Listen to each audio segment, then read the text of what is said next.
عرض کرتے ہیں اللہ تجھے یاد ہے نا ایک رات جب میں بڑی دیر سے لوٹا تھا، لکڑیاں کاٹتے درخت تلاش کرتے مجھے دیر ہو گئی، میں دیر سے لوٹا تھا، نیت یہ کر رکھی تھی کہ دودھ سب سے پہلے ماں باپ کو پلاؤں گا، مالک جب میں لوٹا تو وہ بوڑھے تھک ہار کے سو گئے تھے،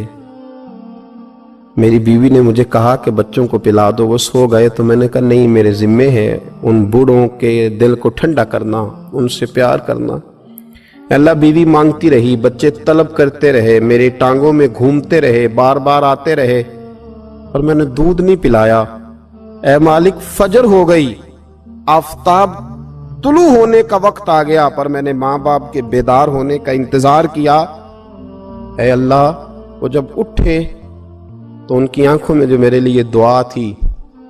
اور ان کے سینوں میں جو میرے لیے کرم تھا، اگر تیری بارگاہ میں وہ نیکی قبول ہے تو مالک پھر رحم فرما، نہ اس مشکل سے آسانی عطا فرما۔ سنو سنو، رسول کریم صلی اللہ علیہ وسلم فرماتے ہیں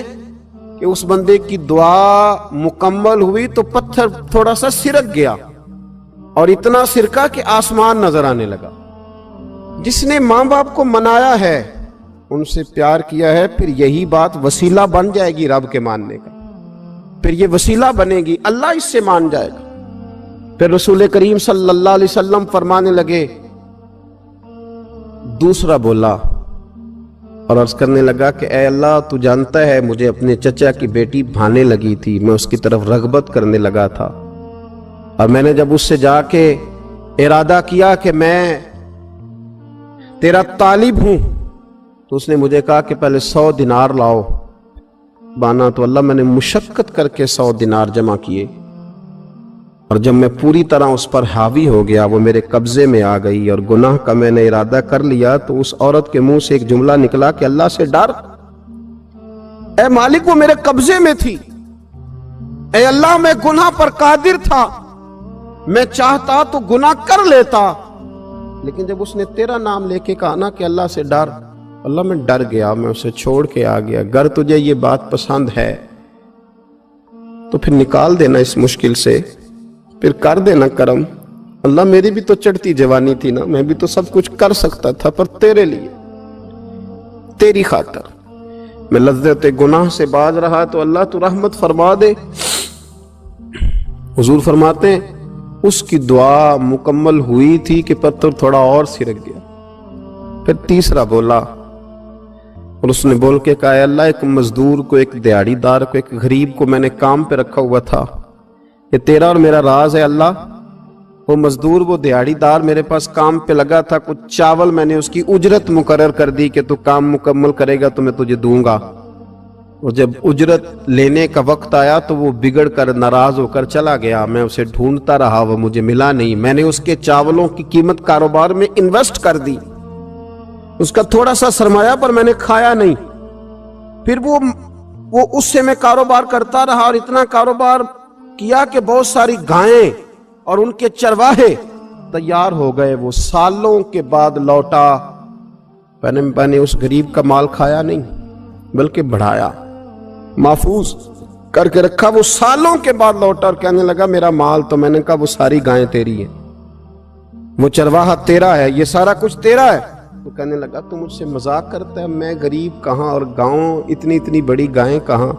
تو مذاق کرتا ہے؟ تو میں نے کہا مذاق نہیں، میں نے اپنے رب سے ڈر کے تیرے مال کی حفاظت کی، یہ تیرا ہے۔ اے اللہ میں کھا بھی تو سکتا تھا نا، پر تجھ سے ڈر کر میں نے وہ سارا محفوظ رکھا۔ اللہ اگر تجھے میری یہ ادا پسند ہے تو پھر آج مان جانا، آج راضی ہو جا۔ اللہ کے رسول فرماتے ہیں اس کی دعا مکمل ہوئی تھی کہ پتھر لڑکا اور ان کے لیے رستہ بن گیا، وہ باہر آ گئے۔ تو حضور نے ہمیں بتلایا کہ وہ تمہاری نیکیاں جو چھپی ہوئی ہیں، وہ تمہاری نیکیاں جو تم نے خالص اللہ کی رضا کے لیے کی ہیں، ان نیکیوں، ان اعمال کا وسیلہ بھی تمہارے رب کے ماننے کا ذریعہ بن جائے گا، اس کو منایا جائے، اس کی حضور حاضری دی جائے، اس سے بخشش کا سوال کیا جائے، اس کی بارگاہ میں یہ گزارش کی جائے کہ اللہ غریبوں، مجبوروں، کمزوروں اور ان لوگوں کے صدقے جو اللہ رستہ دیکھ رہے ہیں کہ رستہ کب کھلے گا، جو تیری بارگاہ کرم کے سوالی ہیں، ان کے صدقے تو رحم فرما، تو کرم فرما۔ تو میرے عزیز، ایک اور بات جو اللہ کو منانے کے لیے ہمیں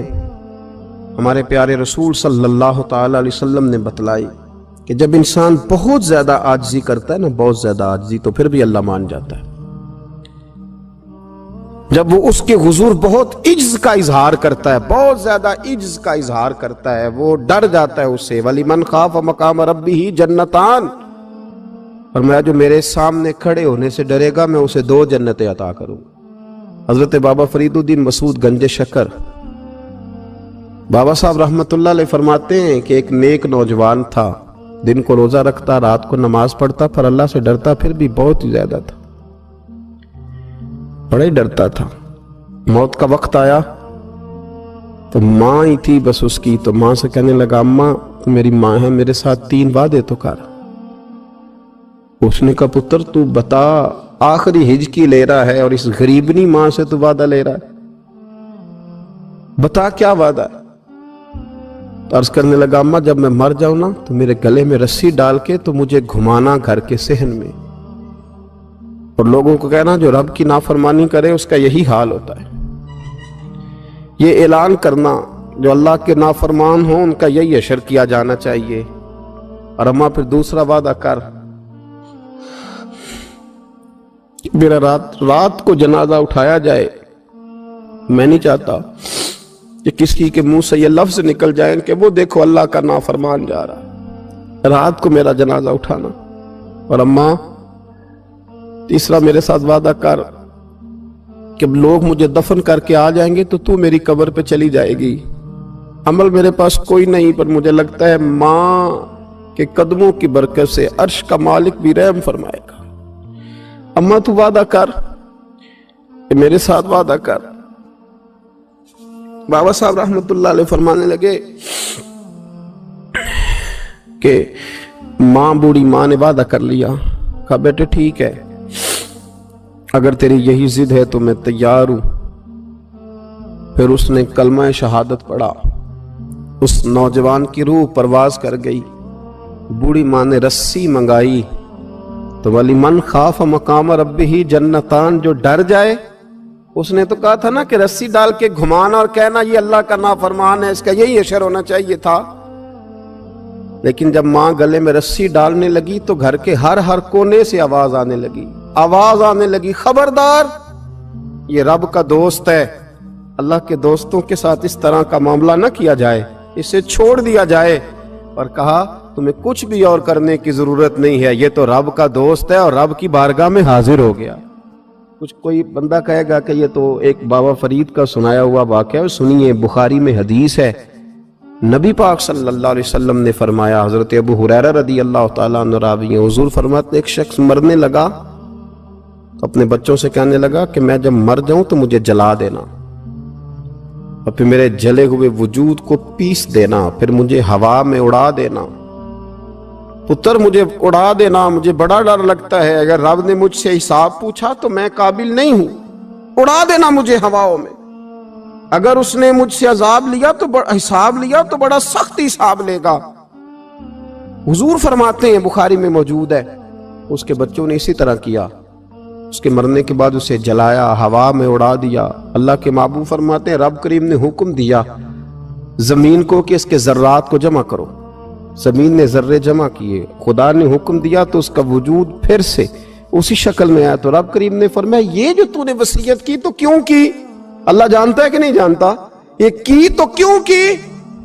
تو رو پڑا، کہنے لگا اللہ میرے اندر تو طاقت نہیں تھی تیرے سامنے کھڑا ہو کے حساب دے سکوں، تجھے منانے کے لیے تیرے خوف سے ڈر گیا، میں ڈر گیا۔ اگرچہ ہمارے بزرگوں نے لکھا ہے کہ آج یہ وصیت کرنا، اس رنگ میں یہ طرز اختیار کرنا درست نہیں، لیکن آپ غور فرمائیے کہ نبی پاک علیہ السلام فرماتے ہیں جب اس نے کہا نا اللہ تجھ سے ڈر کے یہ کیا، تو رب کریم نے فرمایا جا پھر میں نے تیری مغفرت کر دی، کیونکہ اللہ کو پتا تھا یہ دل سے بات کر رہا ہے۔ ایک چوتھی بات میرے رسول پاک علیہ السلام نے فرمایا کہ جب رب نہ مانے تو پھر وہ کمزوروں کے صدقے مان جاتا ہے۔ پھر وہ ضعیفوں کے صدقے مان جاتا ہے۔ فرمایا اللہ تم سے بارشیں روکنا چاہتا ہے، پر تمہارے ضعیفوں، کمزوروں، غریبوں کے صدقے، مجبوروں کے صدقے وہ تم پر بارشیں برساتا ہے۔ حضور فرماتے ہیں رب اشغاذا اغبر لو اقسم علی اللہ لا برا۔ کچھ ایسے لوگ ہوتے ہیں کہ ان کے بالوں میں خاک پڑی ہوتی ہے، چہروں پہ مٹی الجھے ہوئے ہوتے ہیں، لیکن اگر وہ اللہ پہ قسم کھا لیں تو اللہ ان کی قسم بھی پوری کر دیتا ہے۔